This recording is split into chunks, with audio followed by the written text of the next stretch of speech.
আজকে আমাদের বিষয় শব্দ, খুব ইম্পর্টেন্ট। সাউন্ড।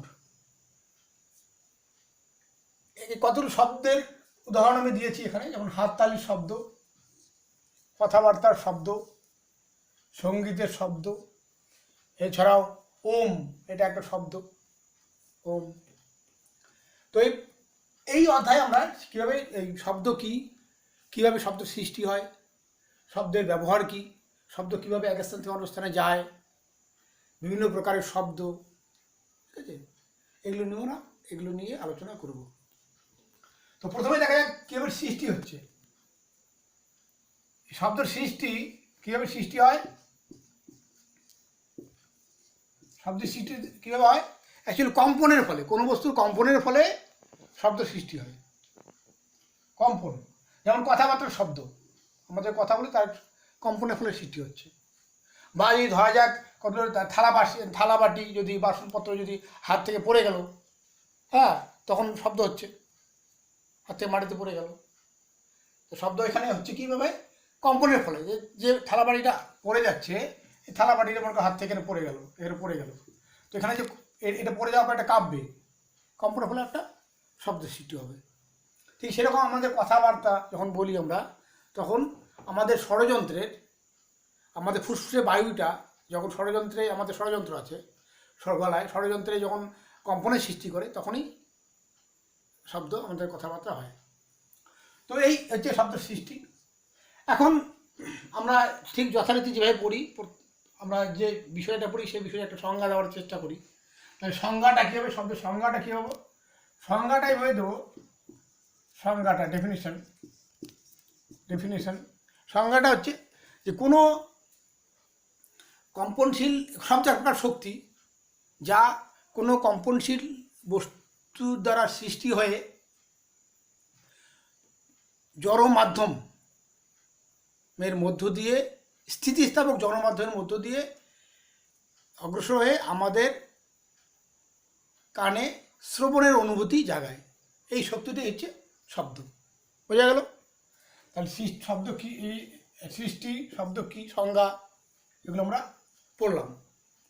এবার আমরা চলে আসবো তো কীভাবে শব্দ এক স্থান থেকে অন্য স্থানে যায়। তাহলে কীভাবে শব্দ এক স্থান থেকে অন্য স্থানে যায়, হাউ সাউন্ড প্রোপাগেটস। তো এটা দেখছি এবার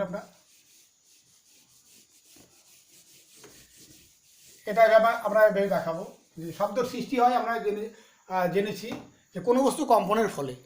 আচ্ছা, এখানে একটা বলে রাখি যে যে বস্তু শব্দ সৃষ্টি করে সেটাকে আমরা বলছি, সেরকম কয়েকটি বস্তু হচ্ছে, যেমন টিউনিং ফর্কটা কি? এটা একটা ধাতব এরকমের একটা দণ্ড, এরকম একটা দণ্ড, ইউ শেপের একটা দণ্ড, ঠিক আছে? তো এটা শব্দ সৃষ্টি করে। কীভাবে সৃষ্টি করে? এটা যখন কাঁপবে, এটা কম্পন হবে, তখন শব্দটা সৃষ্টি হবে।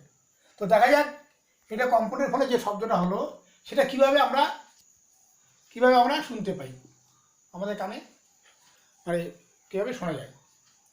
তো এটা আগেই বলেছি যে শব্দ এক স্থান থেকে অন্য স্থানে যাওয়ার জন্য আমাদের জড়মাধ্যম দরকার, স্থিতিস্থাপক জড়মাধ্যম, নিরবিচ্ছিন্ন কন্টিনিউয়াস মিডিয়াম। আচ্ছা, তাহলে ধরা যাক এই মিডিয়ামটা, এখান থেকে শব্দ সৃষ্টি হচ্ছে, এখানে আমরা শোনা যাচ্ছে, এই মাঝখানে মিডিয়ামটায় কতগুলো আমরা স্তরে ভাগ করতে পারি, এরকম কতগুলো আমরা স্তরে ভাগ করছি। তো প্রথমে কি হয়, এই যে সোর্স অফ সাউন্ড, এইটা যখন এটা যদি কম্পিত করি, কোনো স্ট্রাইক করে, এই টিউনিং ফর্কটাকে স্ট্রাইক করে যদি কম্পিত করি, তাহলে এই একটা এন্ড দিয়ে বোঝাচ্ছি, এই এন্ডটা যে কাঁপবে মানে কি, এটা একবার এই ধাতব পার্টটা একবার এদিকে যাবে, যদিও চোখে দেখা যাবে না, একবার এদিকে যাবে, আর একবার সেটা এদিকে যাবে, অর্থাৎ এটাকে মধ্যবিন্দু ধরে এটা এইভাবে আমাদের কাঁপবে, একবার এদিকে যাবে, একবার এদিকে যাবে।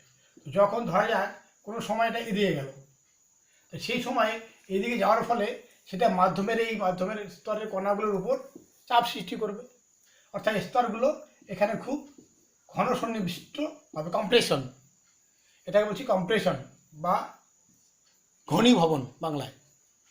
তো এটা এদিকে যাওয়াতে আমাদের এটা কম্প্রেশন হলো।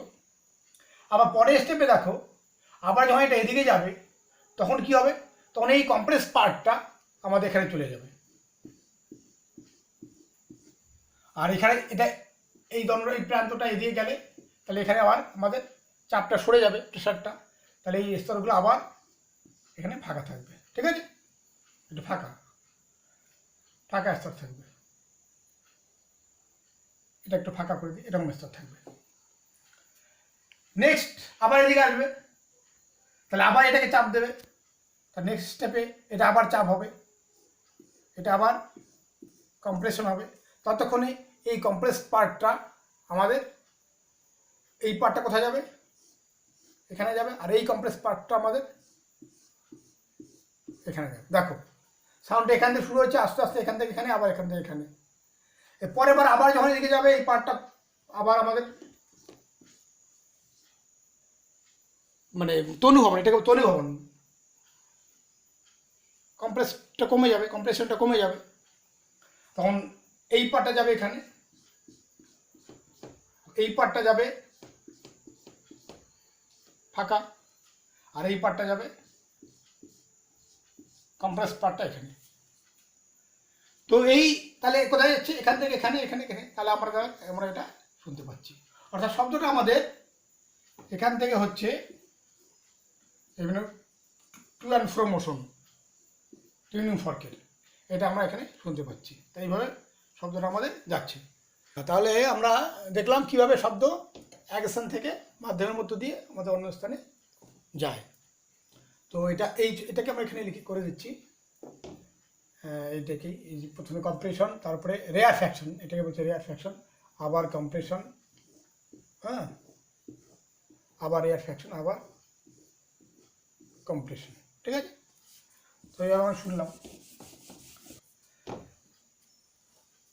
তো শব্দ এখান থেকে এখানে গেল। তো এটাকে বলছে আমাদের ঘনীভবন, ঘনীভবন। আর এই ফাঁকাটা হচ্ছে, এটাকে বলছে তনুভবন, তনুভবন। ঠিক আছে, আচ্ছা, ইংরেজিতে এটা বলছে compression,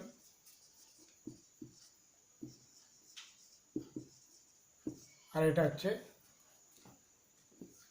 রেয়ারফ্যাকশন, রেয়ারফ্যাকশন। Therefore, sound propagates through compression and rarefaction. তো এই যে ক্রমান্বয়ে ঘনীভবন এবং তনুভবনের মাধ্যমে যাচ্ছে, বা এইটা একটা তরঙ্গের আকারে যাচ্ছে, এটাকে আমরা একটা তরঙ্গ বলি, এটাকে আমরা একটা তরঙ্গ বলি, তরঙ্গ, ওয়েভ, ওয়েভ, ওয়েভ ফর্মে যাচ্ছে। তো এই ওয়েভ জানতে গেলে আমাদের, আর সেখানে আরেকটা জিনিস বলে রাখি, যে এইখানে যে আমাদের শব্দটা এখান থেকে উৎপন্ন হয়ে এখানে গেল, তো এটা এই উৎসের কম্পনের ফলে হচ্ছে। 1 নম্বর, শব্দ শোনার কত শর্ত আছে, উৎসের কম্পনের হলেই শব্দ হবে, এবং শব্দ হলেই হবে না, তা সেটা মাধ্যম দিয়ে যেতে হবে, অর্থাৎ শব্দ বিস্তারের জন্য মাধ্যম দরকার। এই দুটোই কিন্তু আমরা একটা পরীক্ষার সাহায্যে প্রমাণ করতে পারি, যে শব্দ সৃষ্টি হয় কম্পনের ফলে। সেটা আমি বললাম, এটা প্রমাণ করবো কীভাবে, থালাবাটি ফেলে দিলাম, থালাবাটি মাটিতে পরে কাঁপছে, শব্দ হচ্ছে। আমি যদি থালাবাটিকে সঙ্গে সঙ্গে ধরে চাপা দিই, কম্পনটা থামিয়ে দিই, তখন আর শব্দ শোনা যাবে না, অর্থাৎ কম্পনের ফলেই শব্দ সৃষ্টি হচ্ছে। আচ্ছা, আর মাধ্যমের দরকার এক স্থান থেকে অন্য স্থানে যাওয়ার জন্য, এটা প্রমাণ আমরা করতে পারি বেল জারের পরীক্ষা, এটা পরের পরীক্ষাটা তোমাদের বলবো আমি। এটাই পরীক্ষাটা দিয়ে প্রমাণিত হয় যে শব্দ বিস্তারের জন্য মাধ্যমের দরকার। তো এখান থেকে একটা প্রশ্ন হয় যে চাঁদে যখন বিস্ফোরণ হয় তখন সেই শব্দ আমরা শুনতে পাই না, কেন? কারণ চাঁদ থেকে পৃথিবীর বেশিরভাগ জায়গা মাধ্যমহীন। সেটাও মৌখিকভাবে বলে দিতে পারো যে শব্দ বিস্তারের জন্য বা শব্দ যাওয়ার জন্য মাধ্যমের দরকার। ঠিক আছে, ওটা আমরা পরে বেল জারের পরীক্ষার সাহায্যে প্রমাণ করব। এবার আমরা চলে আসছি এই যে বললাম তরঙ্গ শব্দ, তাহলে কীভাবে বিস্তার লাভ করে? তরঙ্গের আকারে মাধ্যমের ঘনীভবন এবং তনুভবনের তৈরি করে তরঙ্গের আকারে ওয়েভের ফর্মে এক স্থান থেকে অন্য স্থানে যায়। তাহলে এবারে জানতে হবে তরঙ্গ জিনিসটা একটু জেনে নিই আমরা। তরঙ্গ এটা একটু জেনে নিই। তরঙ্গ যেটা বললাম তরঙ্গটা জানতে হবে। এই তরঙ্গ আমাদের যখন পড়বে আমরা দুই প্রকার তরঙ্গ পাবো, একটা হচ্ছে অনুদৈর্ঘ্য তরঙ্গ আর একটা হচ্ছে তির্যক তরঙ্গ, transverse wave and longitudinal wave. এই যে সাউন্ড ওয়েভ এটা কিন্তু আমাদের লঙ্গিটিউডনাল ওয়েভ বা অনুদৈর্ঘ্য তরঙ্গ। এই অনুদৈর্ঘ্য তরঙ্গ এরকম আকারেই যায়।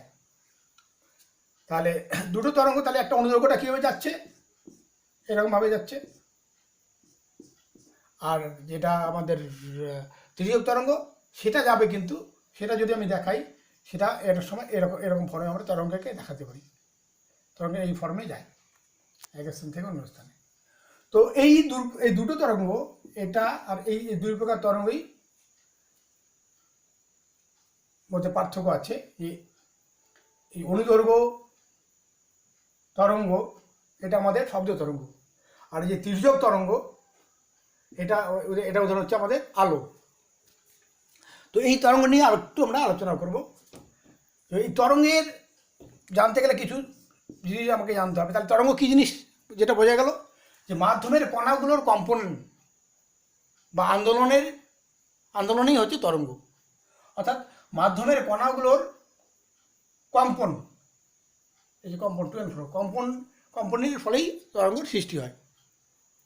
তো এই মাধ্যমের কণাগুলো যে কম্পন সৃষ্টি হচ্ছে, তো এই কম্পন কতগুলো রাশি আমাকে জানতে হবে কম্পনের ফলে কি হচ্ছে, কীভাবে কম্পনের দেখতে কীরকম এখানে বললাম। তো এখানে আর কয়েকটা জিনিস যেটা জানতে হবে সেটা হচ্ছে এই তরঙ্গের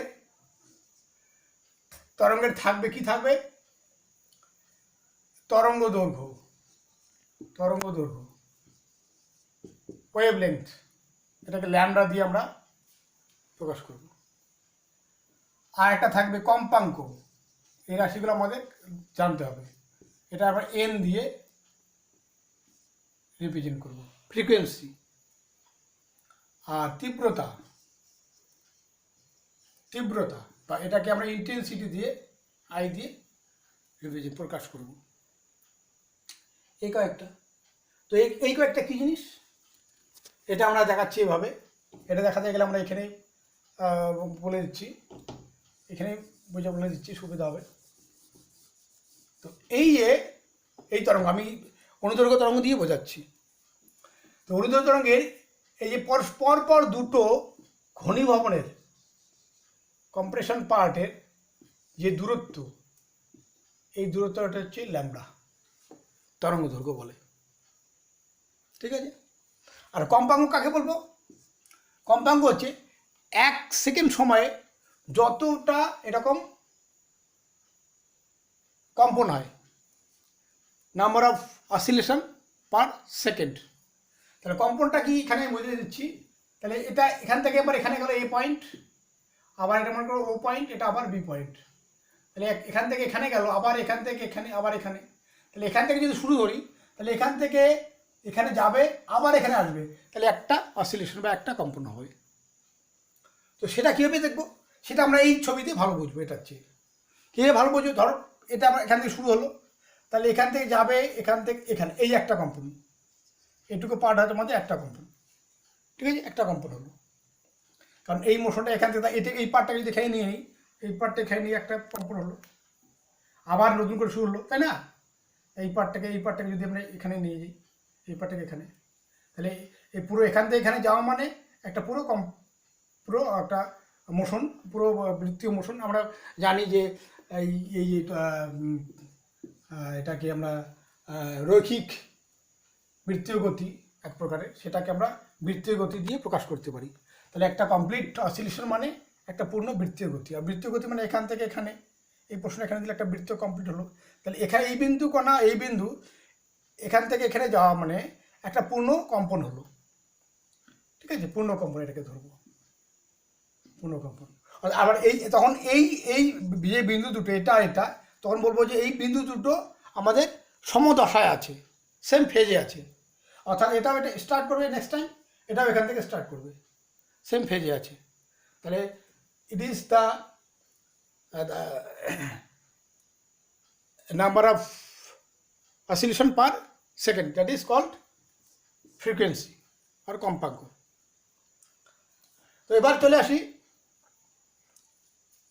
তীব্রতা। তীব্রতা কি? এখান থেকে বুঝছি আমরা যে এই যে তরঙ্গটা যাচ্ছে, তাহলে এখানে এই কণাগুলোর মুভমেন্ট, কণাগুলোর যে এই যে টু অ্যান্ড ফ্রো মোশন কণার, সেটা একটা ম্যাক্সিমাম হচ্ছে। এখান থেকে এখানে ম্যাক্সিমাম হচ্ছে, আর এদিকে যাচ্ছে না। আবার এদিকে দিয়েও বাঁ দিকেও এটা ম্যাক্সিমাম, এদিকে যাচ্ছে না, এদিকে যাচ্ছে না, এটা ম্যাক্সিমাম। এখানেও তাই, এটা ম্যাক্সিমাম, এরপরে আবার নেমে যাবে, আবার এটা নিচের দিকে ম্যাক্সিমাম, এটা আবার এভাবে নেমে যাবে, তাই না? এই যে ম্যাক্সিমাম পয়েন্টটা বা এখানে এই পয়েন্টটা, এটা হচ্ছে মধ্য অবস্থান। মধ্য অবস্থান থেকে ম্যাক্সিমাম পয়েন্টের দূরত্বটি হচ্ছে আমাদের বিস্তার, ওটাকে বলছি বিস্তার। বিস্তারকে আমরা বলছি, আরেকটা জিনিস আমরা শিখবো, বিস্তার। বিস্তার কি? বিস্তার হচ্ছে মধ্য অবস্থান থেকে কম্পনশীল কণার সর্বাধিক সরণ। তো বিস্তারকে আমরা এ দিয়ে করবো। এবার এই তীব্রতা কি?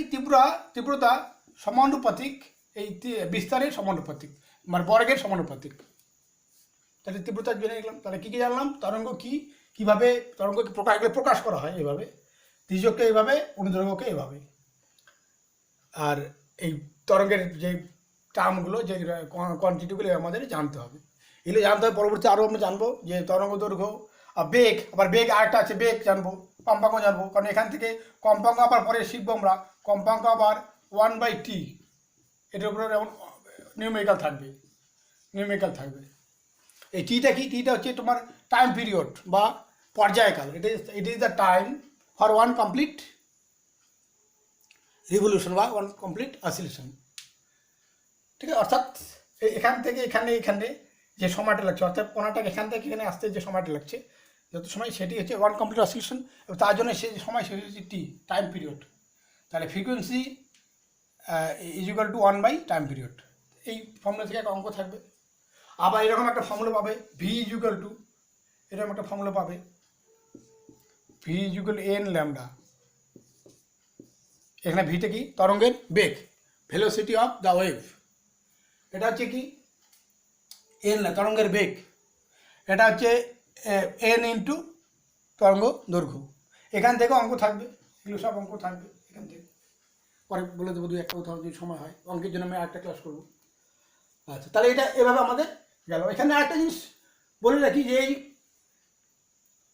এই সব শব্দগুলোই কিন্তু আমরা, তাহলে আমরা দেখলাম তরঙ্গ কি। তাহলে শব্দ তরঙ্গের আকারে এক স্থান থেকে অন্য স্থানে যায়। এখানে একটা কথা বলে রাখি যে এই তরঙ্গ সৃষ্টি হয় কণার কম্পনের ফলে, কিন্তু এখানে তরঙ্গটা অগ্রসর হচ্ছে, এখান থেকে এখানে যাচ্ছে, কিন্তু কণাগুলোর যে কম্পন হচ্ছে সেগুলো কিন্তু স্থানান্তর হচ্ছে না, সেগুলো কিন্তু মুভ করছে না। তরঙ্গটা, ওয়েভটা মুভ করছে। কণাগুলো এক জায়গা থেকেই এরকম, এক জায়গা থেকেই টু অ্যান্ড ফ্রো মোশন হচ্ছে, কিন্তু তরঙ্গটা মুভ করছে। কণাগুলো একটা জায়গায় থেকেই একটা জায়গাতেই থাকছে। এটা কি হচ্ছে? এটা যে কম্পন হচ্ছে, সেই কম্পনের ফলে কী হচ্ছে? যে এই কণাটার এনার্জি ট্রান্সফার হচ্ছে। এইখানে যে এনার্জিটা ছিল সেটা এই নেক্সট কণা থেকে ট্রান্সফার হচ্ছে, নেক্সট কণা থেকে আবার নেক্সট কণাটা, এইভাবে এনার্জি ট্রান্সফার হয়ে যাচ্ছে। তরঙ্গটা মুভ করছে, কণাটা কিন্তু এখানেই থাকছে। কণাগুলো কোনো পজিশন চেঞ্জ হচ্ছে না, এটা মনে খেয়াল রাখবে। আচ্ছা, এখানে আরেকটা জিনিস বলে রাখি এই প্রসঙ্গে, সেটা হচ্ছে আমি সব শব্দ কিন্তু শুনতে পাবো না। 1 নম্বর 2টো শর্ত। 1 নম্বর শর্ত কি? মিডিয়াম থাকতে হবে। আরও কিছু শর্ত আছে, যেমন ফ্রিকোয়েন্সি, খুব ইম্পর্টেন্ট। ফ্রিকোয়েন্সি, এই ফ্রিকোয়েন্সির উপর কিন্তু আমরা কোনো শব্দ শুনতে পারবো, কোনো শব্দ শুনতে পারবো না। যেমন আমি যদি বলি ফ্রিকোয়েন্সিটা চলে আসছে, আমি ফ্রিকোয়েন্সি এখানে চলে আসতে যাচ্ছি। ফ্রিকোয়েন্সি যদি আমাদের 20, আচ্ছা, ফ্রিকোয়েন্সি ইউনিট, এগুলো প্রত্যেক ইউনিট জানতে হবে। এটা কোয়ান্টিটিগুলো ইউনিট জানতে হবে। যে ল্যামডার ইউনিট হচ্ছে মিটার, ওর লেন্থ, ইট ইস লেন্থ। আর কম্পাঙ্ক ইউনিট হচ্ছে হার্জ ইস জেট। তো শব্দের কম্পাঙ্ক যদি 20 থেকে 2000 হার্জ, এইটুকু শব্দ, এগুলো আমরা শব্দ শুনতে পাই, অডিবল রিজিয়ন। আর এর চেয়ে যদি বেশি হয়ে যায়, মনে করো এটা আমরা শুনতে পাই না, মনে করো 50 হার্জ, 50,000, বা এখানে আরও কিছু আছে এন, তাহলে এইটা হচ্ছে আমাদের সাবসনিক সাউন্ড।